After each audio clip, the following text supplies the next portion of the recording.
Hi, I'm Todd Heitkamp, the owner of Dakota Angler here in Sioux Falls, South Dakota, with this week's 2-minute fishing report. Well, folks, whatever you've been doing as far as living right lately, continue to do so, because whatever you're doing is making the weather cooperate unbelievably so. Another great weekend of weather, especially for all the moms around the area to have a great Mother's Day celebration. So again, happy Mother's Day to all of you. And that allowed a lot of families, a lot of people to go out and hit the lakes around the area this past weekend and into early this week. And some of those lakes that have been producing walleyes up in the northeastern part of the state include Enemy Swim, Indian Springs, Wabae, Bitter, as well as Horseshoe. And then down in the southeastern part of the state, the lakes that have continued to produce walleyes at a pretty good clip include Ponset, and you have to sort quite a bit there. Other lakes include Thompson, Oakwood, 81 Ponds, as well as Henry.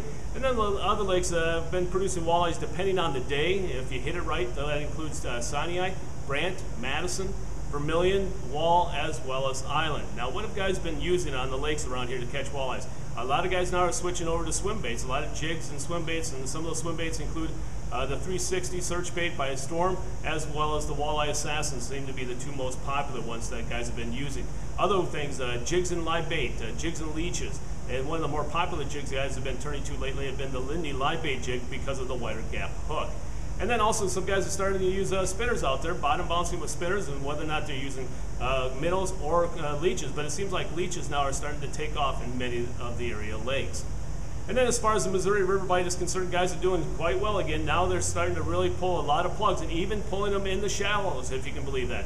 It seems like the short bite has tapered off quite a bit, but Chamberlain, Platte, all those areas around there have been doing really well as far as pulling plugs, and even guys are pulling some bottom bouncers and spinners and having decent luck there as well.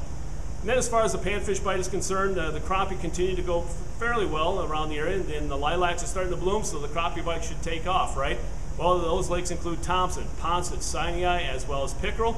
And then the perch bite, guys are catching some perch at Wall as well as South Island. And what have guys been using? Mainly live bait, and I hate to say it, I will continue to say it until it makes me a liar, and that's the shiny hiney. Guys are doing really well for the perch as well as the crappie, and even walleye being caught on that jig. In this week's version of Todd's Tackle Tips, we're going to talk about trolling and the use of line counters, because I think a lot of people have misunderstood them or actually are afraid of using them. Folks, there's a number of different line counters out in the market, whether or not you're talking Okuma, Daiwa, Shimano, you name it, they're out there, Penn. We have all of them, and it doesn't really matter on how much money you want to spend. We have the full range of them. Whether or not you want to spend $50 on up to $150 to $199. That's your choice, and it's really dependent on how much you plan on using them. So again, if you're thinking about breaking into it, and it's just starting into it, I would recommend you buying a combo, because we can sell you the rod and the reel together cheaper than we can separately. So we're going to save you anywhere from $15 to $25 off that combo. So a lot of times people will say, I don't need to have a line counter, because all I do is let the line out and let it bounce off the bottom and crank the reel up a couple of times to get it off the bottom. That's fine, that works, folks. But the problem is you're not going to get routinely back into that same target area or that strike zone where those fish are telling you where they're hanging out. So that's the beauty of the line counter, is that if you let out 30, 50 yards, or 75 yards of line, you know you can get back to that same area time and time again. It doesn't matter what plugs you use, and each plug is different. And you can also use the line counter with monofilament, fireline, lead core, and lead core allows you to get you down into a deeper depth much faster, so you don't have to let out as much line. And also the different plugs, again, they will depend on whether or not you're using a shad wrap or a flicker shad or an X wrap or anything like that. Those are the things that you need to keep in mind, and they will have diving depths on them.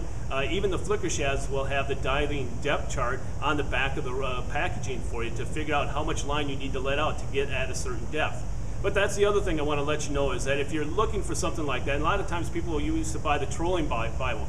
Well, now you can get that app on your phone, on your smartphone, by Precision Trolling. You can buy that app, and it will tell you that if you use a 10-pound monofilament and you're trolling at 2 miles an hour and using the shad wrap, you will need to let out this amount of line to be at this depth. It's a great way to get started.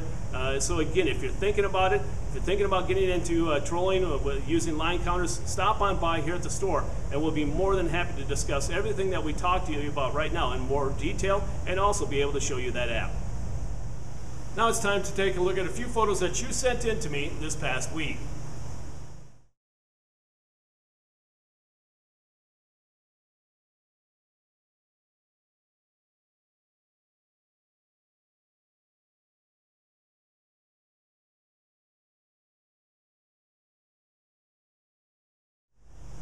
And remember, folks, if you'd like your photo included in next week's version of the 2-Minute Fishing Report, please send it to me. Send it to Todd at DakotaAngler.com or post it to our Facebook wall. And if I use your photo, your name will be entered into a monthly drawing for a $25 gift certificate. Well, folks, before we end this week's report, I want to remind you of a couple of things. First off, this weekend, May 19th, 20th, and 21st is the free fishing weekend, where you have free entrance to state parks as well as no need for license. So stop on by and take a look at all the great sales that we have going on in celebration of the free fishing weekend here in South Dakota. We have a number of rod and reel combos, you name it, some great deals on some plugs. Stop on by and take a look, as you're not going to find any better deals this weekend if you're looking for a rod and reel combo or some of those baits that we've talked about. Other than that, folks, the main thing is, if you're, again, planning on any type of trip this weekend, or excuse me, this year, yet this summer, let's say up in Canada, or going out to the river, you need a flat of crawlers, or a half flat, or a half pound of leeches, or a full pound of leeches, give us a call to reserve yours today. Our number is 605-336-9132. We'll pack your crawlers in bedding absolutely free, and they're going to go across the border in Canada without any problem, because they're going to be packed in commercial bedding. So again, give us a call to reserve yours today at 605-336-9132. Well, folks, that's this week's report. For Dakota Angler, I'm the owner, Todd Heitkamp, and as we say around here, fish on! We'll see you next week, and again, thanks for watching.